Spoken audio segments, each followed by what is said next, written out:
berpikir panjang, Bu Surti pun setuju dengan persyaratan itu. Baik, baik, Tuan Raksasa. Aku setuju apapun yang menjadi syaratmu. Asalkan aku mempunyai seorang anak. Terima kasih, Raksasa. Terima kasih. Sebelum raksasa pergi meninggalkan Bu Surti, raksasa memberikan biji timun agar ditanam dan dirawat dengan sangat-sangat baik. 2 minggu kemudian, biji timun itu berbuah paling besar dan berkilau keemasan. Bu Surti pun segera memetiknya dengan sangat hati-hati.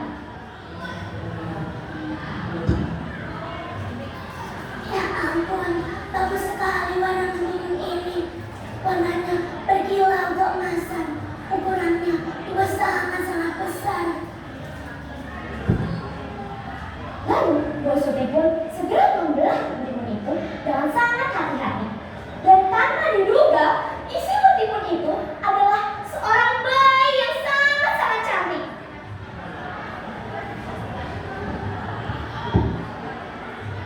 Ya ampun, isinya seorang bayi. Seorang bayi. Cantik sekali bayi ini. Ya Tuhan, terima kasih. Aku akan memelihara bayi cantik ini.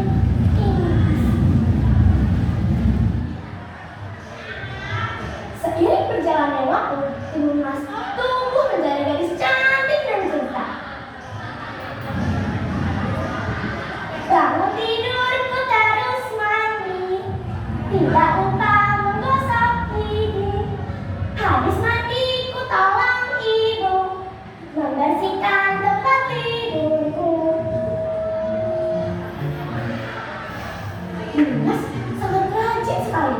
Ia selalu bangun pagi dan tak lupa untuk berdoa. Sebelum timun mas melakukan aktivitas, ia selalu memakan makanan yang sangat-sangat bergizi. Ia berjalan kaki ke sekolah sambil berolahraga. Setiap ia bertemu seseorang di perjalanan, ia selalu menyapanya dengan sangat-sangat ramah. 17 tahun pun berlalu. Saat Bu Surti dan Timun sedang berada di rumah, tiba-tiba mereka mendengar suara tawa yang sangat-sangat menggelegar. Hei Bu Surti, aku datang kembali untuk menagih janjimu. Cepat serahkan anakku Timun Mas padaku. Dengan sangat-sangat takut, Bu Surti pun menghampiri raksasa dan memohon kepadanya.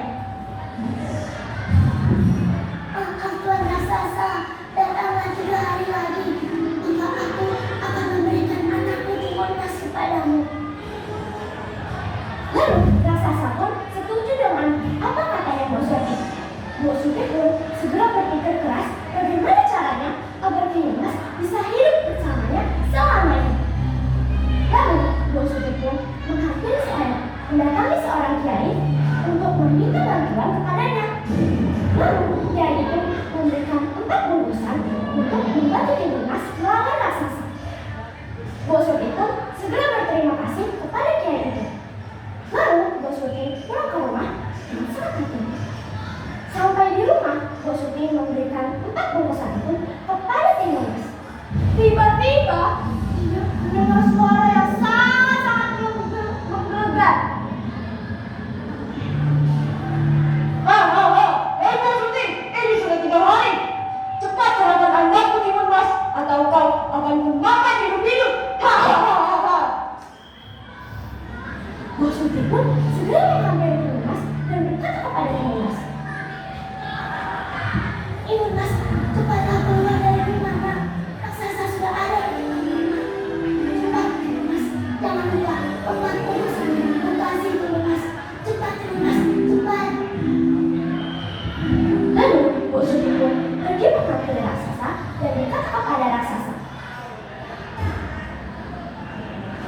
Maaf Tuan Raksasa, Timun Mas sudah tidak ada di tempat ini.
Timun Mas pun melemparkan terasi seperti yang seketika berubah menjadi lumpur hisap.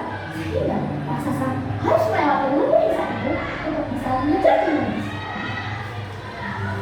Apa ini? Kenapa berubah menjadi lumpur hisap? Timun Mas, tunggu aku. Aku akan bisa menangkapmu. Harus melewatinya. Apa ini? Aku mulai terhisap. Hei Timun Mas, tunggu aku. Tolong aku.